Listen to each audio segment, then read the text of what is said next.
mais uma vez. Se tem alguém que estava aqui no ano passado, vai lembrar que o Guilherme veio comigo e cantou uma música do Capital Inicial, né? Na época ele estava fazendo um problema de saúde, inclusive ele tinha saído de uma internação um dia antes da gente vir para cá. E no final da palestra eu falei para vocês, se eu vier no ano que vem, eu tenho fé de que ele vai ter crescido e as coisas vão ter se resolvido. Gente, hoje ele está aqui, levanta a filha para as pessoas te verem. Olha a verdade.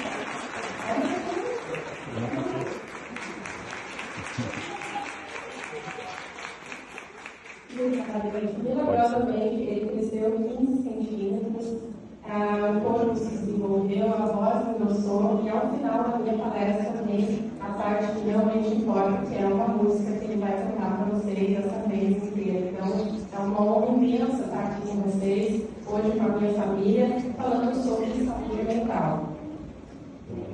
Meu nome é Kenia Dia, eu sou psicanalista clínica, especialista em autismo. O que eu queria deixar claro para vocês? Psicanálise e autismo não tem nada a ver, tá? A psicanálise não é considerada ciência. Por quê? Porque para ser considerada ciência, a gente precisa de um número determinado de pessoas que façam parte de um teste que comprove que aquela metodologia funciona. A psicanálise não faz isso. A psicanálise envolve o ser humano de acordo com a personalidade, a história pessoal, a questão individual de cada um. Então, o que eu faço com ele, eu não vou fazer com ela, mas eu vou trazer para a superfície o que ele tem de melhor. Ah, mas por que eu sou mentor especialista em autismo?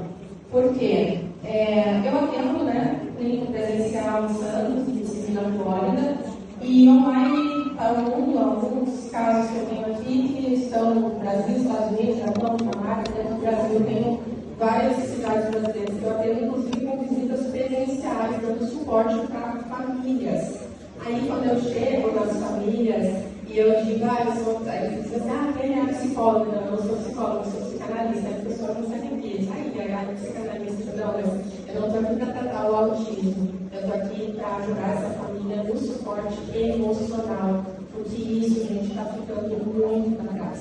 E cada dia mais a gente tem a necessidade de olhar, especialmente para as mães de pessoas autistas que muitas vezes adoecem e às vezes até descobrem o seu próprio diagnóstico, mas com uma solidão absurda. Por que eu entendo de autismo? Quando meu filho foi diagnosticado, meu filho ele vai fazer 16 anos, eu vi a ele nesse ano nascer. Eu estive lá, eu era ativista, eu estava lá nas assembleias, lutando, junto com o pessoal, que naquela época a gente não tinha assim, Instagram, Facebook, rede social, era mato. Então a gente estava lá na frente de batalha lutando. Eu vi a lei nascer, mas eu não vi ela ser aplicada. O meu filho era a única criança autista na escola, na turma dele principalmente, e inclusive os profissionais da época diziam, não fala sobre autismo para não assustar os outros pais. E de fato, naquela época, o meu filho era o único que tinha um comportamento autista. Não era uma coisa assim que você diz, não, tinha várias outras crianças lá que não tinham diagnóstico e que tinham necessidades especiais. Não, ele era o único que não falava, que se balançava, que gritava, que não aceitava as aulas. Então, assim, foi uma luta muito grande. E ao procurar profissionais que na época eram do top, né? A pessoa entender de autismo, eu tive muitas decepções.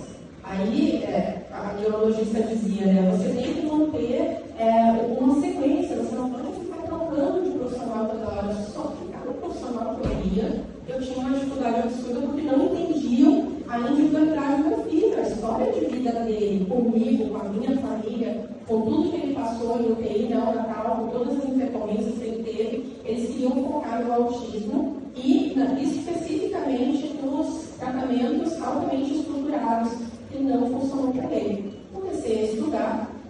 Para quem não sabe, também sou autista. Hoje em dia, quando eu falo, as pessoas se impressionam, porque eu definitivamente não demonstro autismo, mas não é que eu tenha deixado de ser autista. Eu desenvolvi o meu emocional, a minha consciência, e quando eu percebo que eu estou começando a sentir muita dor no corpo, estou parecendo ferida na pele, eu estou começando a sentir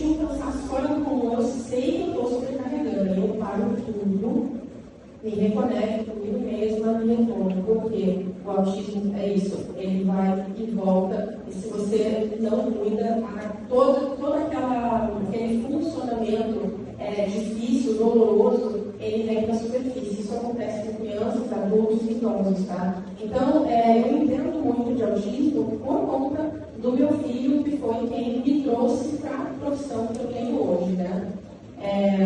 Eu faço também revisão de roteiros, orientação de elenco, adaptação de cenários, de audiodescrição de séries e filmes na TV e no cinema. Tudo isso em função do conhecimento que eu tenho sobre autismo, né? Eu vou aproveitar que eu tenho isso para mim, quero agradecer a moça que está aqui, fazendo esse papel lindíssimo para a linguagem de sinais, né? Que traz para a gente essa possibilidade de levar informação. Admiro demais o trabalho deles, eles são super esforçados, eles não param, eu tenho que acompanhar esse ritmo frenético que a gente fala, eu tento cuidar para ir um pouco mais devagar quando tem intérprete e às vezes a gente esquece, né? Mas é isso, parabéns, obrigada. A gente nem palmas para ela, por favor.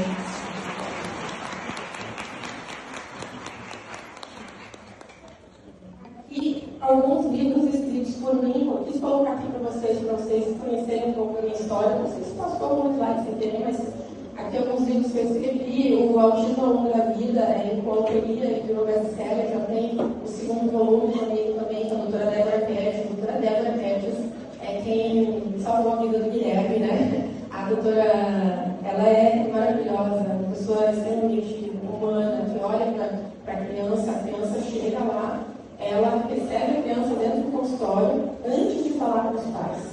Isso eu acho incrível, a gente ter profissionais com essa sensibilidade, que entendem que a criança, o adolescente, que a pessoa autista está ali e que ela precisa ser vista. Então a gente acaba desenvolvendo uma amizade grande e estive nesse livro com ela. Acho que eu vou ler. Alguns trabalhos mais recentes, a mentoria oficial do filme MMA com Marcos Mion, com a orientação de elenco, adaptação de roteiro, análise das filmagens, dos cenários, e ficou muito lindo, gente. É um filme que, se alguém não viu ainda, vale muito a pena ver. Ele trata muito da conscientização do autismo, fala também sobre câncer, sobre lutas e sobre essa questão da mãe, né? A dificuldade que é para a mãe, o medo que a gente tem de repente a gente pode não estar mais aqui. Então é uma reflexão profunda, precisa de um olhar um pouco mais delicado para entender a mensagem do filme, é um filme maravilhoso. Aqui eu fiz dublagem no Amor no Espectro, todas as temporadas do Amor no Espectro, Estados Unidos, Austrália, eu fiz, uma advogada extraordinária, enfim, vários trabalhos que eu faço aqui na Coreia. Esse congresso aqui foi um congresso científico. E eu falo isso com alegria, porque isso, para mim, é uma das maiores vitórias que um psicanalista pode vivenciar. Estar em harmonia dentro de um congresso científico falando de saúde mental de seres humanos sem a ciência. Você é contra a ciência? Não, jamais. A ciência traz tudo que a gente tem. Eu sou amiga, por exemplo, do Dr. Alisson Motti, maior cientista, né, que luta pela causa, por descobrir novos tratamentos. A ciência é vida, gente. Só que eu acho que as coisas podem andar junto. E isso me deixa muito feliz, entender que eu estou conquistando um espaço e cada dia mais é necessário falar sobre a saúde mental de forma individualizada, né? A saúde mental das mães atípicas. Quantas aqui são mães? Levanta a mão, por favor. Nossa, bastante gente. Sintam-se acolhidas, abraçadas, porque assim, a gente não fala só de maternidade atípica, tá? Toda a maternidade é algo muito delicado. As pessoas não falam, mas a gente sonha, primeiramente, em engravidar. Aí a gente pensa, eu quero muito ter um filho. E a gente projeta aquele filho, a gente passa a gestação inteira projetando, recebendo mimo, recebendo carinho de todo mundo. De repente o bebê nasce e a menina que estava ali não existe mais. Toda a atenção se volta para o bebê, a mulher tem um pós-parto, tem um portério para lidar, e quando ela reclama, as pessoas dizem, poxa, mas o teu filho está bem, não era isso que você queria? Mas a fulana lá teve 4 filhos. Nossa, minha mãe criou 5, sem suporte nenhum. E aí vem a comparação. Quando a maternidade maternidade atípica chega, e aí vem o que vem a ser a maternidade atípica. Toda mãe tem um filho com algum transtorno ou deficiência, e vamos lá. Tem mãe que tem filho neurotípico, saudável em todos os sentidos, que no decorrer do percurso sofre um acidente e passa a ser uma pessoa com deficiência. Tem casos de mães que têm filhos completamente saudáveis, neurotípicos, que chegam na adolescência e se envolvem com drogas. A gente está falando de uma camada muito profunda. E aí a gente tem mães de filhos atípicos, que ainda tem outros filhos que também passam por outras dificuldades. E aí a gente olha para aquele filho que tem deficiência, que precisa da nossa atenção total, e muitas vezes o outro fica de lado. Aí é que a coisa desanda. Então, assim, para a mãe é muito pesado. Não adianta a gente romantizar, a gente dizer que não, mas eu sou guerreira, eu sou guerreira. E eu digo para vocês não. Só que eu não falo isso de forma bonitinha. A guerreira, muitas vezes, ela está lá no chão, chorando, sozinha, destruída. Porque a gente vai para a guerra, a gente apanha. E qual é a mãe que não está indo para a guerra quando tem um filho com deficiência, né? O impacto emocional de cuidar de uma criança com deficiência, gente, necessidades especiais, isso aqui está errado, tá? A gente não se usa mais isso, coloquei aqui no automático, mas não se usa mais necessidades especiais, tá? O impacto emocional é violento. Porque, além de a gente se cobrar enquanto mãe, existe a cobrança da sociedade e existe o desespero de você passar dia após dia sem entender até onde virá a independência do teu filho no mundo. Isso acho que é o que mais dói. Não é mais medo de preconceito, é o medo de você pensar: o meu filho vai conseguir se virar sozinho? Quando eu não estiver mais aqui, na minha falta, se eu precisar fazer uma cirurgia, o que acontece com ele? Então, essa dificuldade de entender até onde ele vai e com quem ele vai ficar é algo que pesa mais ainda, além de todas as questões da maternidade.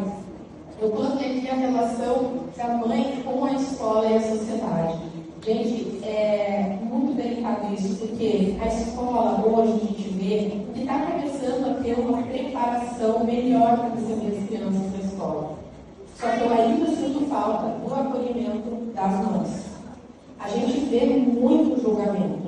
A mãe chega lá e diz: mas essa criança não tem limite dentro de casa, usa muito eletrônico, a mãe vem exigir, mas também demora para buscar o filho da escola. Gente, é muito julgamento, muita cobrança. Às vezes a criança, de fato, não está tão bem assim, justamente porque não está bem. Isso acontece. Olha só, eu não estou falando de culpa, eu estou falando de causa e consequência. Às vezes a mãe ela está tão mal, ela não consegue. E aí, se a gente crucifica mais ainda essa mãe, a coisa vai piorando. Meu filho, que está aqui hoje, teve problemas nas escolas desde pequenininho. Eu lutei, eu tive intervenção, inclusive da Beneficiana, dentro da escola que ele estudava, lá no Rio Grande do Sul. Ele veio aqui para Santos, eu tentei de todos os jeitos, troquei de escola, até o momento que eu disse assim: opa, peraí, a escola já fez de tudo. O meu filho não se adapta. E eu tive essa consciência de entender que o meu filho não se adaptava, eu não recebia o suporte porque só era julgada, porque era aquela mãe louca que briga, que reclama, que pede. E aí a gente foi para o homeschooling. Quando a gente foi para o homeschooling, na verdade não é um homeschooling, é uma educação domiciliar. Devido a vários problemas de saúde que ele teve, né, e ainda tem, isso inspira cuidados, porque ele tem uma epilepsia de difícil controle. Então, a gente estava em investigação de um tumor no cérebro na época, que graças a Deus também milagrosamente sumiu, tá, gente? É uma coisa linda a história dele, então eu conto para vocês a história dele inteira. E aí eu enquanto terapeuta dele, a doutora Débora Guedes também, nós fizemos um laudo, dois laudos, né, dizendo que ele tinha indicação para educação domiciliar. A escola foi muito parceira e hoje ele faz educação domiciliar comigo. Eu sou terapeuta, sou professora, sou mãe, e aí muitas vezes a gente diz: santo de casa não faz milagre. Faz sim. Faz sim, sabe por quê? Quando a gente reconhece as nossas dores, quando a gente reconhece as nossas limitações, a gente cria uma potência que vai nos levar para frente. O Guilherme hoje está matriculado no 8º ano e está aprendendo conteúdo do 3º ano do ensino fundamental. Ah, mas é pouco. Não é pouco. porque nunca ninguém tinha conseguido ensinar nada para ele. Quando eu levei ele para casa para estudar, eu percebi a genialidade que ele tem, o quanto ele é capaz de absorver, o quanto ele é capaz de entender o ensino um para um. E eu pedia na escola, precisa de ensino um para um. Ah, mas não pode, se a gente tirar ele da sala de aula, vai ficar ruim para a escola, porque vão dizer que é segregação, estão isolando. Gente, mas eu sou mãe, eu estou pedindo isso. Não deu. Resultado, veio para casa, está aprendendo lindamente, vai ter a profissão dele. Hoje ele é estagiário no meu escritório, no meu consultório. Eu e meu marido, que está aqui também, a gente tem escritório no mesmo lugar, no mesmo prédio. E quando eu estou atendendo os pacientes, ele vai com o meu marido, depois ele volta comigo, tem aula, faz terapia. E, assim, o resultado é incrível, o resultado disso. Não são todas as mães que podem fazer, eu digo para vocês. Cuidado quando alguém fala para vocês do ensino domiciliar, tá? Você precisa ter condição, basicamente, e emocional para isso, tá? E reconhecer que nós não estamos preparadas é fundamental para que isso dê certo. Eu consegui fazer isso agora. Antes, se eu tivesse tentado fazer isso, teria desandado tudo. Eu não ia dar conta. A gente reconhecer as nossas limitações é extremamente importante. A gente sofre de sobrecarga física e mental. Quando eu falo física e mental, a gente fala de doenças psicossomáticas. Aí a pessoa pensa, doença psicossomática é uma coisa que a pessoa está sentindo ali, né? É emocional. Na verdade, as costas dela não dói.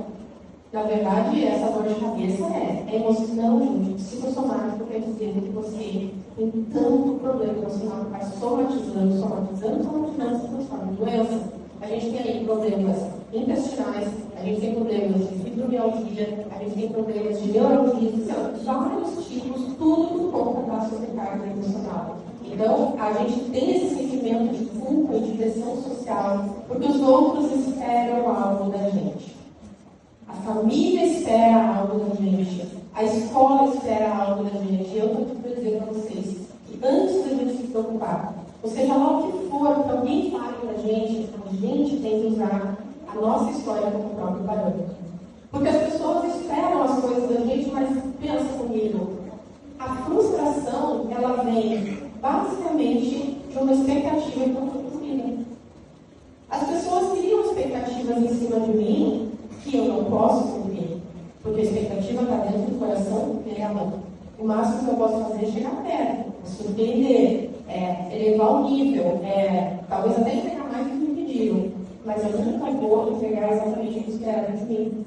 Que a gente precisa ter consciência disso, para entender que quando a gente reconhece as nossas dores, a gente transforma aquilo em uma potência que lá na frente vai ser o combustível que vai guiar a vida. Então, a gente tem muita dificuldade de encontrar espaços para autocuidado para a gente mesmo. A gente consegue espaço para o filho, a gente vai para a clínica, o filho tem toque. Olha que legal, tem ali a sala de recursos, tem ali toda aquela parte motora, tem os profissionais que a mãe está onde? Numa cadeirinha de plástico sentada com posição. Aí, aconteceu comigo, tá, gente? De eu chegar, isso quando eu era pequeno, obviamente, ele parou com todas as terapias com 8 anos, não digo, tá? Eu me especializei para cobrir isso, tá? Mas eu ia na clínica, eu cheguei na clínica chorando, nervosa, tinha brigado com meu marido, as poucas brigas que a gente teve durante esse tempo todo, ele sempre foi muito parceiro. E cheguei chorando na clínica e falando, não dá, não aguento mais. E o terapeuta, que era um psicólogo na época, ele ficou parado ouvindo. No final ele só disse assim, ó, resiliência.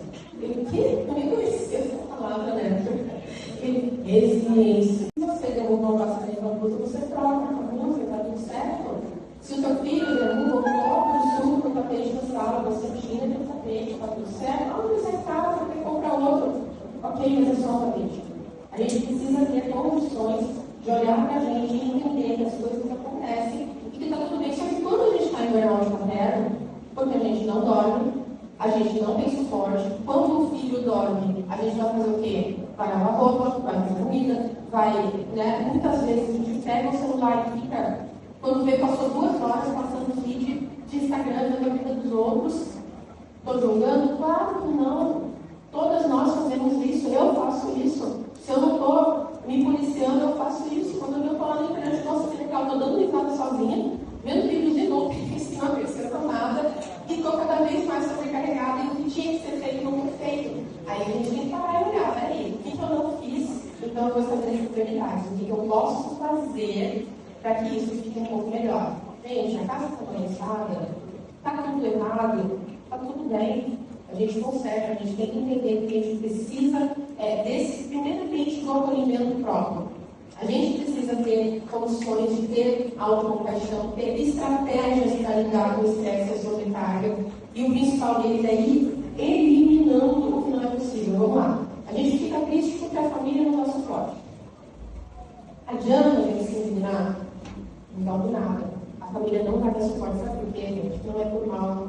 Porque a família quer que o teu filho seja exemplo, que ele traga frutos, que ele tenha bom rendimento, que você se mexa para fazer com que aquele autismo desapareça. A família tem essa visão. Por quê? Porque eles muitas vezes já tiveram os filhos deles, estão num bom ritmo de desenvolvimento, e eles acham que você está fazendo alguma coisa errada. E está tudo certo, eu não vou brigar com a família. O que eu vou fazer? Eu vou estar com pessoas que lutam a mesma batalha que eu. Aí você vai dizer, não, mas aí você então está dizendo que a gente tem que se esconder, a gente tem que se isolar. Não, a gente soma umas com as outras. E a gente vai conquistando o nosso espaço e os nossos filhos vão se desenvolvendo dentro da realidade deles. É muito injusto eu comparar o meu filho com qualquer outra pessoa que está aqui dentro. Porque não adianta, ele não vai ter o mesmo resultado que o outro teve, sem ilusão. Isso acontece com mães de crianças espíritas, que esperam que os seus filhos tenham o mesmo desenvolvimento que os outros, mesmo quando ele não tem diagnóstico nenhum. Aí ele tem que ser o melhor na natação, ele tem que tirar as melhores notas, ele tem que se comportar. Criança chora, criança grita, e está tudo bem. A gente tem que normalizar isso. Os pais precisam ficar tranquilos com isso. Ah, mas fica todo mundo olhando. Claro, gente, é um estímulo. Se bater um pássaro aqui no vidro, todo mundo vai olhar. A criança chorou, todo mundo olha, chamou atenção. Mas a maioria das vezes, essa dor do julgamento, ela está vindo aqui, ó, na nossa cabeça. Às vezes a pessoa está olhando desesperada para ajudar, para fazer alguma coisa, está com medo de se aproximar e a gente acha que está jogando. Então, tornar as coisas mais leves facilitam a nossa vida. O que nós fazemos em plena consciência é diferente do que podemos fazer em desequilíbrio. Isso é um ponto muito importante. Essa semana nós tivemos duas notícias trágicas. Vocês que estão aí dentro da canal autista devem saber do que eu estou falando. Uma moça autista que deu fim à própria vida, sofria bullying na faculdade, não teve suporte de ninguém. Uma família que enjaulou um menino autista, de 19 anos, 17 anos, alguma coisa assim. Dois casos extremos, eu e o vocês, em plena consciência, ninguém se atira de manhã. Ninguém, gente, é uma questão de instinto.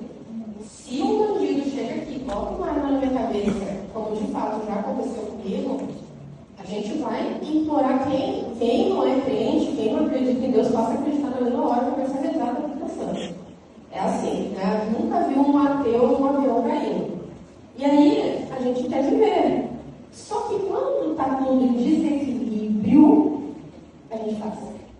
Por isso que eu digo, fiquem atentos, não deixem a doença mental da depressão atingir a vida de vocês. Porque você pode ser muito segura, muito dona de sair, jamais faria isso. Você não faria isso. Mas o transtorno, sobrecarga, o estresse, o desespero faz. Essa mãe que enjaulou o filho, não estou romantizando. Eu só acho que a gente precisa primeiro entender a história antes de dar opinião. Precisa entender, porque não é fácil. Meu filho já foi autista severo. Eu sei, se existisse em nível 12, ele seria preso. Foi muito difícil, não tem interação nenhuma. Não se interessar nem pelas pessoas, nem por coisas, nem por alimentos, nem por dormir. Era uma vida que estava ali completamente alheia ao restante do mundo. E é desesperador. A gente cansa muito. Aí quando saía com ele, era grito, era choro, era desespero. Então, assim, a gente tem que cuidar quando a gente julga. Porque que bom que nós não fizemos isso com os nossos filhos. Mas a pessoa, se a gente tivesse feito, estaríamos hoje no lugar dessa mãe que está na prisão. Então a gente tem que ter cuidado com isso de entender que em plenas condições de saúde mental a gente não faria nada. Então, está desequilibrado, a gente pode ser capaz das coisas mais absurdas. mais comum do que você pensa.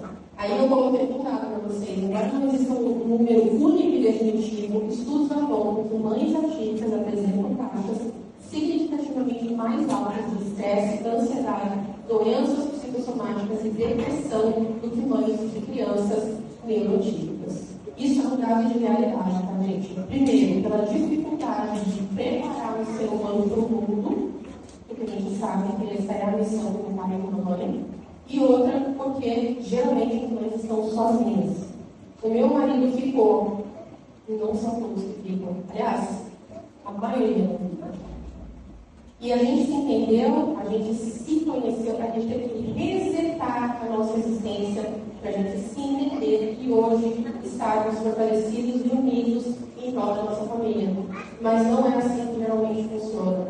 Então, a gente entende que as mães, ali aquela foto, o Guilherme está pequenininho, pode ver pela boquinha dele, assim, ele tinha muitos trejeitos, assim, era muito alheio ao que aconteceu, ele era sempre caído. E eu estava ali tentando um sorriso, vocês podem ver que eu estava bem pálida ali, eu estava desesperada, eu era muito triste, eu estava muito frio, no Rio Grande do Sul, meu marido estava viajando, eu estava sozinha com a mulher, e eu tirei essa foto para registrar, e eu disse, um dia essa foto vai servir de incentivo. Eu sempre tive essa capacidade de olhar para frente, de publicar o que eu queria para vocês. Hoje, graças a Deus, as coisas mudaram. Essa sobrecarga emocional das mães, como eu falei aqui para vocês, né? Como que aí, fatores como rotina intensa de cuidados de terapias, falta de apoio social e institucional, aí entra a questão da escola. Por isso que eu peço, tem professores aqui, tem funcionários da escola que apoiem para essa mãe. Aí você diz, não, mas o professor, ele estudou para ser professor, não para ser terapeuta. O cara tem um profissional específico para acolher as mães, não é para falar do filho, não é para falar do quanto é difícil, o quanto ele pagou no coleguinha, o quanto ele pagou o material, o quanto não está dando certo, mas um profissional destinado a conversar com a mãe e, se necessário, caminhar no tratamento adequado. Tá? Isso é uma coisa muito importante. E a cobrança interna da perfeição, né? Tem. A gente se cobra de perfeição. A gente quer estar sempre bem, a gente quer ter os melhores resultados, a gente se frustra muito. Só que, como eu já disse para vocês, quando a gente reconhece as nossas dificuldades, as nossas falhas, elas potencialmente vão se transformar em força ao longo do tempo. Só que precisa muita coragem para assumir que eu não dou conta, que eu não consigo. Uma semana tem que sair com a criança, tem que estimular, tem que levar no parque, tem que levar no mercado, tem que ter experiência social, repertório. Calma, mas no fim de semana você vai ficar em casa, você não vai sair e vai ficar no celular, né? Realidade. Realidade não é propaganda. Na vida real, a gente cansa, a gente deixa uma maquinada de roupa lá, que nunca lavou, ficou lá 2 semanas, quando você vê, você não tem nem o que botar. Isso é a vida real. Então a gente também tem que se cobrar menos, porque eu sempre digo, né? É melhor feito do que perfeito. Então conserte as coisas, mas com calma, uma coisa de cada vez. Procura ajuda, né? Aqui eu tenho um grupo de mães que realizou, eu criei esse grupo com a ideia de fazer uma terapia em grupo online. Aqui tem mãe do Japão, do Rio Grande do Sul, de São Paulo, Rio de Janeiro, Mato Grosso, sendo da Carla Bertinha ali, que faleceu aqui no ano passado, ela foi convidada nesse dia para dar um suporte para as mães na área jurídica, né? Então, a cada tempo eu trago algum especialista para conversar com as mães, mas é fechado. Não é, a gente não tem uma necessidade de expor tudo. Eu vou palestrar, eu vou fazer stories. Eu não fiz. Eu fiz caso no evento, claro que não, eu vou focar em falar, eu quero falar, depois eu posso. Então, a gente ensina isso para essas mães, para que elas se sintam acolhidas, para que elas sintam que ali é um ambiente seguro e sigiloso, que nada do que é conversado ali vai sair. Cada uma tem uma personalidade, cada uma tem um temperamento, como elas se ajudam. Agora eu ando com uma demanda de trabalho absurda e eu não estava conseguindo dar conta. E eu coloquei uma das mães que começou a estudar psicanálise, já fazendo a prática. Hoje ela parte responsável desse grupo e as meninas se encontram toda semana. Uma delas foi diagnosticada autista. Então, assim, por isso que eu digo, encontrem o grupo de vocês. Encontrem suporte. Aqui nesse grupo, cada mãe pagava R$50 por mês para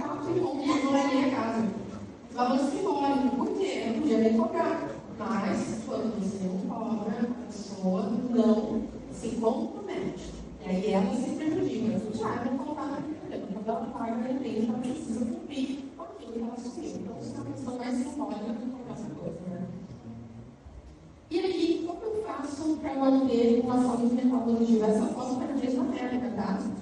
Aí eu já estava maquiada, com a unha pintada, o Guilherme sorrindo. Mas não é época não, passado uns 2 ou 3 anos talvez, né? Foi a mudança que eu escolhi fazer na minha vida. Conecte-se com outras pessoas. Essa menina aqui é a Gabi, ela é do Rio de Janeiro, hoje ela é a namorada do meu filho. Ela foi minha paciente e acabou se tornando filha do coração, porque a relação acabou ficando muito íntima, aí eu dispensei, né, por conta dessa relação muito próxima, mas principalmente porque ela não estava ainda no mais online. Ela é autista também, eu e a mãe dela viramos irmãs, e hoje ela é minha norinha querida. Eles dois, na semana passada, se encontraram no Rio de Janeiro, tiveram um momento deles muito lindo, não querem que poste, por uma questão até escolar, né, da menina principalmente, mas assim, foi muito lindo e a gente está dando para eles a chance de eles se sentirem pertencentes. Ah, mas 15 anos é muito novo para namorar. Gente, o namoro para criança, adolescente, adolescente, não é o que a gente está acostumado a ver nas escolas. É ingênuo, é puro, é um dando suporte para o outro, é um querer ser melhor para o outro, para entregar algo a mais para o outro. Eles se dão forças, né? Ela estava ensinando eles, né? Eu estava lá, escutei eles ali no quarto, estava ensinando eles a popular a raiva. Olha que lindo, um espelhando no outro, na confiança de que eles podem ter assim uma vida. Então, assim, se conecte com essas pessoas, conexões profundas, elas não se constroem da noite para o dia. Compartilhar momentos significativos fortalece os laços. Ah, mas eu não tenho ninguém. Vamos tentar ter. Me manda uma mensagem lá, eu nunca deixo de responder ninguém, desde sempre. Cada mensagem que chega para mim, eu respondo com amor. Procure pessoas que façam isso. Pessoas que não têm interesse, se você tem células boas no setor, você tem pessoas que gostam de pessoas. Eu amo pessoas, eu amo todas as histórias de vida. Então procure pessoas assim, que te conectem com outras. Ontem mesmo, a gente atendi um rapaz, e o rapaz já me passou o contato do psiquiatra, o psiquiatra é aqui de Santos, a gente já está se falando. Então você vê que a coisa circula. Quando você vai e você vai de cara com muita gente ruim. Filtra. Muita gente ruim. Elas estão por toda parte. A gente precisa filtrar, tá? Reconheça os seus sentimentos. Essa outra menina é a Gabi também, ela é de São Paulo, boliviana. E essa menina é a coisa mais linda. É aquele bonequinho que eu estou segurando ali, ela fez, é o Guilherme e minha amigurumi. E a paixão dela, comigo e minha com ela, ficou tão grande que assim, gente, teve paciente meu daqui do nada que veio passando para me conhecer pessoalmente. Porque a relação vai se estreitando quando os meus pacientes estão no mercado fazendo pizza comigo. É energético? Não, eu ando. Energético para quem? Qual é o conselho que eu vou denunciar? Psicanálise tem conselho? Tem humanização.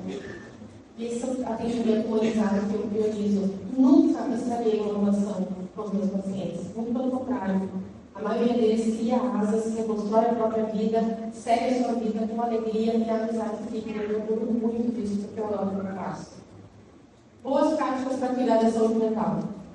Pequenas mudanças que fazem diferença no dia a dia. Momentos de autocuidado. Eu não estou falando de um spa, de um salão, você vai voltar, como dizem, cabelo, se não unha na unha, não precisa disso, tá, gente? O fato de você parar, olhar para si mesmo, tomar um café e deixar a criança tá chorando. Gente, criança chora. Eles não vão ter uma assim por estarem chorando. Criança chora, para. Antes de tentar fazer com a criança parar de chorar, qualquer custo, imediatamente para. Para de pouco, respira, faz um café, volta, olha para aquela criança, senta na frente dela, observa. Essa criança vai pensar que essa doida está fazendo. Está me olhando aqui. Então, a gente precisa ter esses momentos de autocuidado. Técnica de mindfulness e relaxamento, gente, uma simples respiração profunda, linha. Olha, a gente está aqui, ó. Se você respira, vocês já perceberam que os gatos fazem isso? Eles se espicham assim, isso alinha até os olhos por dentro. A gente fazer isso, a gente vai respirando o cérebro. Isso ajuda bastante. Estabelecendo limites e respeitando o próprio tempo. Isso é muito importante. A gente estabelecer até onde o outro pode vir comigo. Tá? Grosseria, falta de compromisso, cobrança excessiva não tem lugar na minha vida. Você pode se marcar comigo 20 vezes, não precisa nem me dar um tiro, para me desmolar. As pessoas que convivem comigo sabem disso, isso é uma regra. E eu estabeleço muito bem as regras. Você pode me falar o que você quiser, não gostei, né? No caso do meu marido, não gostei disso, fala, não usa grosseria. Quando a gente estabelece limites saudáveis, quando a família dá o palpite, você responde assim, obrigada pela sua opinião, vou considerar. Deus entende a resposta. Mas o seu filho tem dificuldade, mas você não sabe o que é ser muito autista, você não vive a maternidade, tudo isso todo mundo já sabe. As pessoas insistem em jogar. Então, se a mulher diz, ou alguém, sei lá, diz para você, olha, você tinha que fazer diferente, é mesmo. Não, obrigada, eu vou fazer isso. Eu gosto. Você vai pensar 2 vezes antes de deixar de falar de novo. Isso é um funcionamento. As pessoas funcionam por padrões. Se o meu filho grita, eu respondo imediatamente, toda vez que ele fizer alguma coisa, vai gritar. É malandragem? Exato, não. Funcionamento. O que funciona, não pede, tá? Resgatando a identidade da maternidade. Que eu falei lá no início.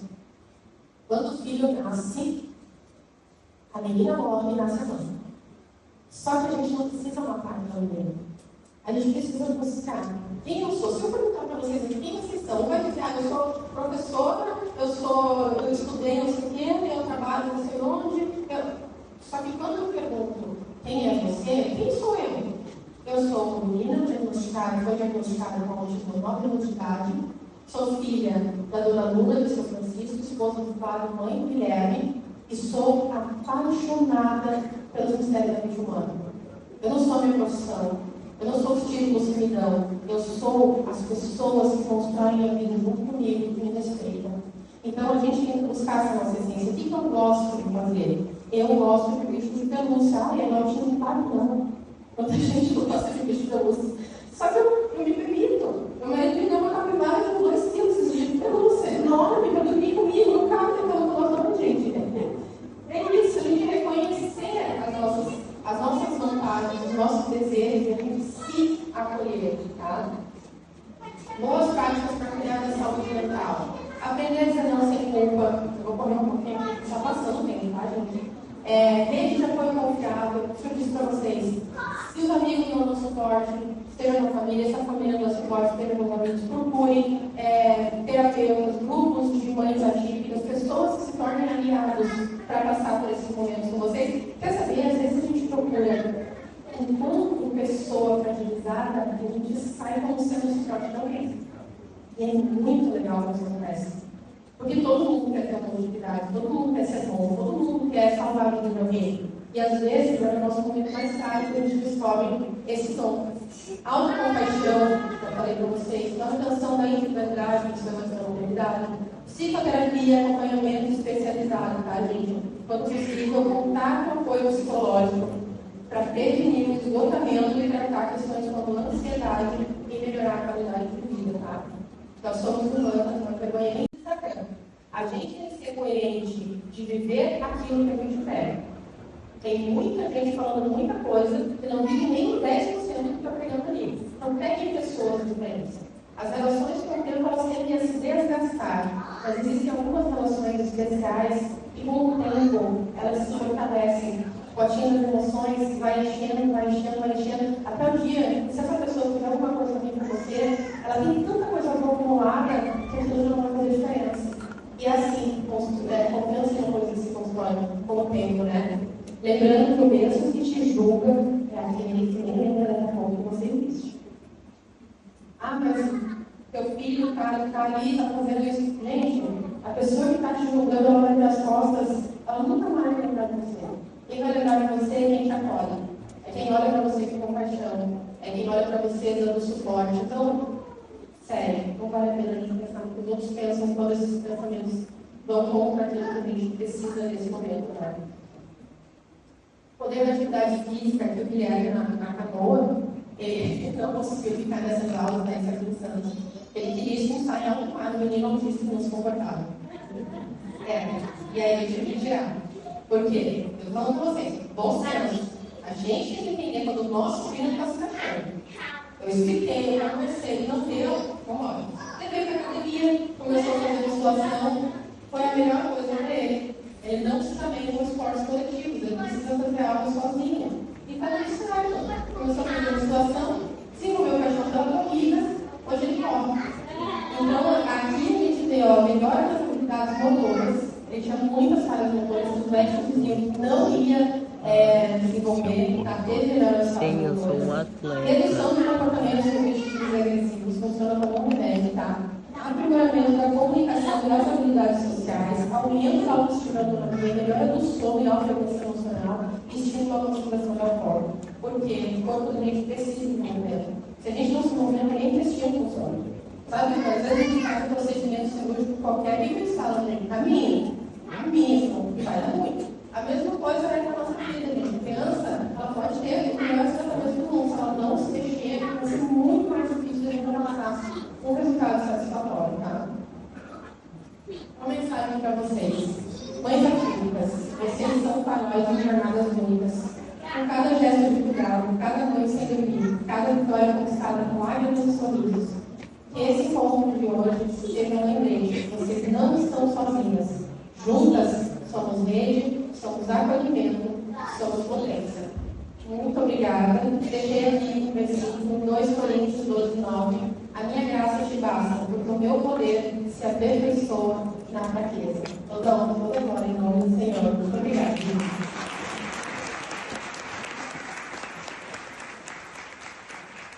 Muito obrigada por todas as palavras ensinamentos. E nesse momento que a gente vai abrir para algumas perguntas.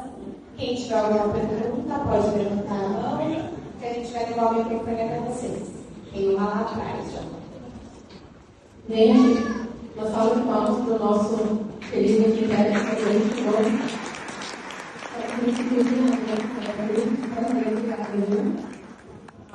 Bom dia, Luiz.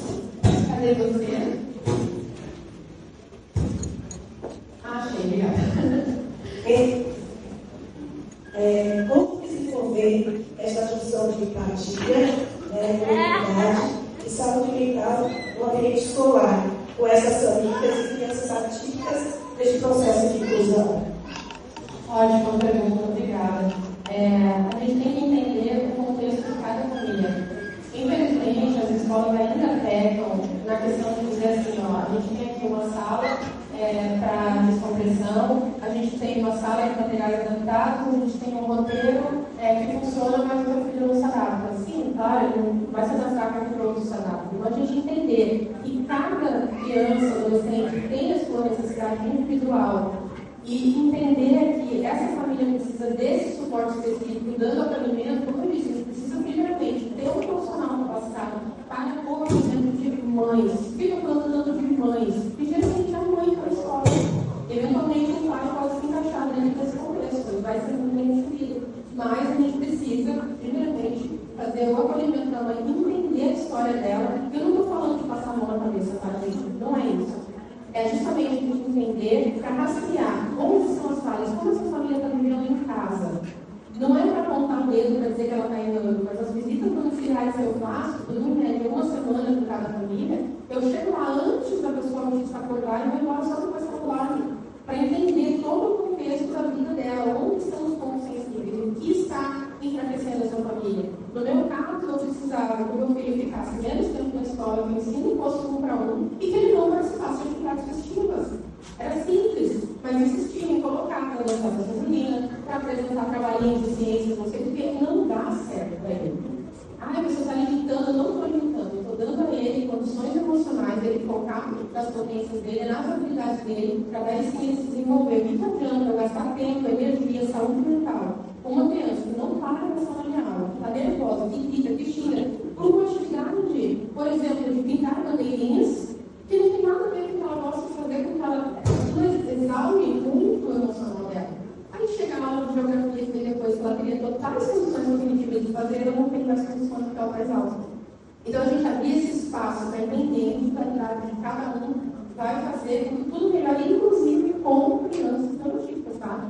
Porque a gente está falando de autismo, a gente está falando de deficiência, mas tem muitas crianças que sofrem maus tratos em casa, que o pai é alcoólatra, que, enfim, inúmeros problemas, e essa criança também precisa de respeito e acolhimento, tá bom?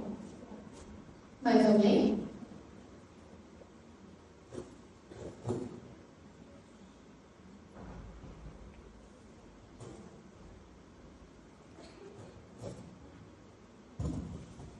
Bom dia. Eu queria entender um pouco de como você diferencia o papel de mãe e professor de liderança.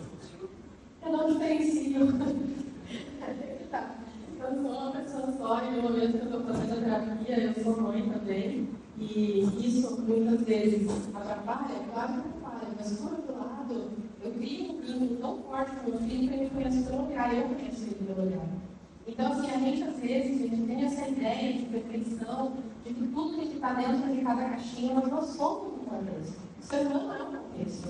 A gente não é só o que a gente representa. É por isso que a saúde mental também está tão fragilizada. Dentro de uma empresa, por exemplo, considera que você é advogado, você é secretária, você é da limpeza, mas você, além de ser a funcionária da limpeza, você é a mãe, a esposa, a colega de trabalho, que um dia vai chegar mal, vai chegar chorando. Então, a gente não precisa separar esses papéis. E muitas vezes, gente, eu estou dando aula para ele, eu falo, não vou dar conta. E aí eu digo, vamos combinar isso amanhã? Vamos. Assim como ele chega para mim e diz, mãe, eu não estou entendendo. Não vai amanhã, então, tá tudo certo. Eu acho que a gente unir esses papéis, ao invés de tentar separá-los, é o que torna tudo mais leve. Mais alguém?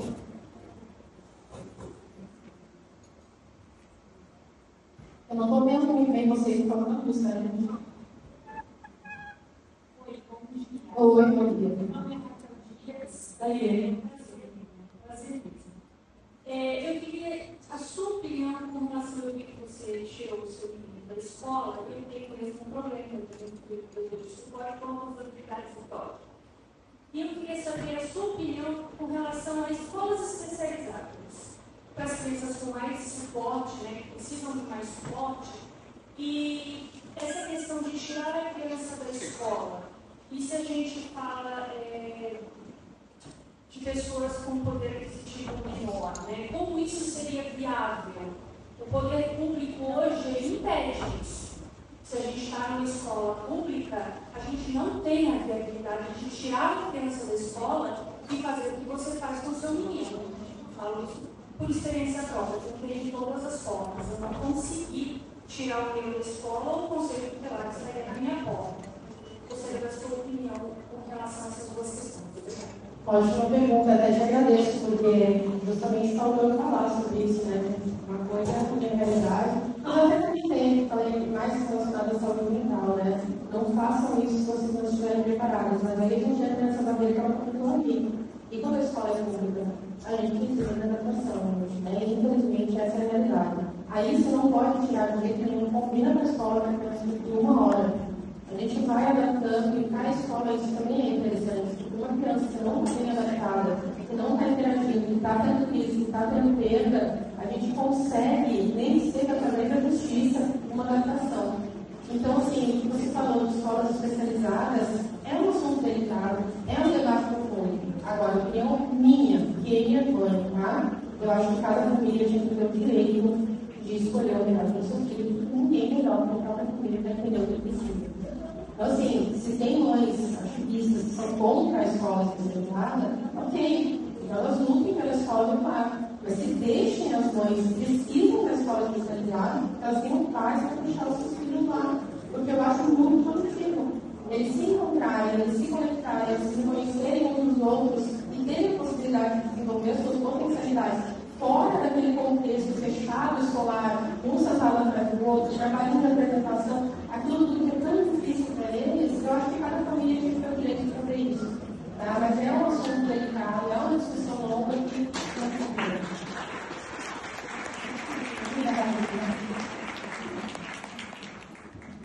Tem mais alguma? Obrigada, as perguntas se encerraram. Quero agradecer mais uma vez a participação. Agora a gente vai ter um momento especial, né?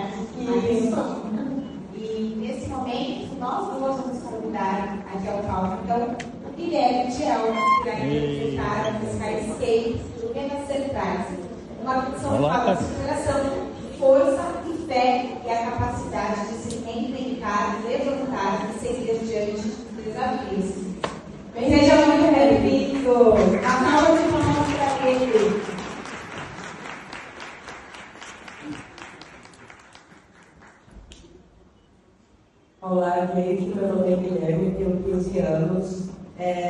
trabalho com tours e motos de viagem, de turismo, que é o trabalho do meu pai, na verdade. Eu gosto muito de carro esportivo, já faço muito tempo. E quando eu era criança, eu adorava ver gente correr de teto. E ia andar também, mas não podia aprender na pagada, porque antigamente era tudo bem difícil. E a minha mãe está aqui, a minha querida mãe que está me apoiando. Eu vou fazer uma ação para vocês, aproveitem.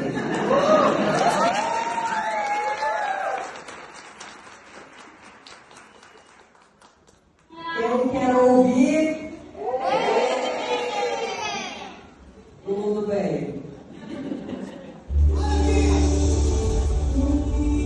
E os meus amassos separados pra me vergonhar, mas não dá.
Obrigada, gente. É uma emoção muito grande ver esse desejo aqui.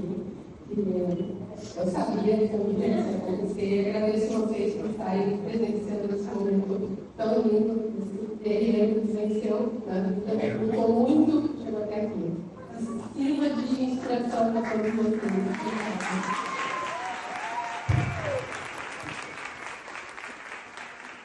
Continuando um pouquinho com a gente, e primeiro a gente vai ter um momento na casa de uma homenagem, porque você também é a nossa camisa 10 e merece esse troféu por toda a sua luta, não só com seu filho, mas defendendo mulheres que estão em todo mundo.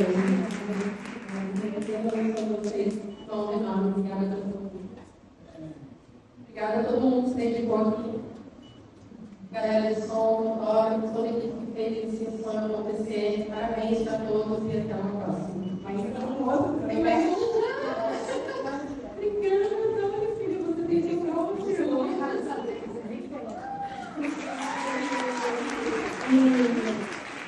Nesse momento, a gente presenciou esse momento emocionante de vocês como família. Eu queria que você falasse um pouquinho para as pessoas que estão aqui. Ele ficou bastante emocionada, mas como é que é ver a evolução do Guilherme e perceber que toda a sua luta, as horas de estudo, o trabalho com terapias, o seu trabalho mental para você cuidar de você, para você cuidar dele, como é que é ver esse resultado? Gente, é incrível.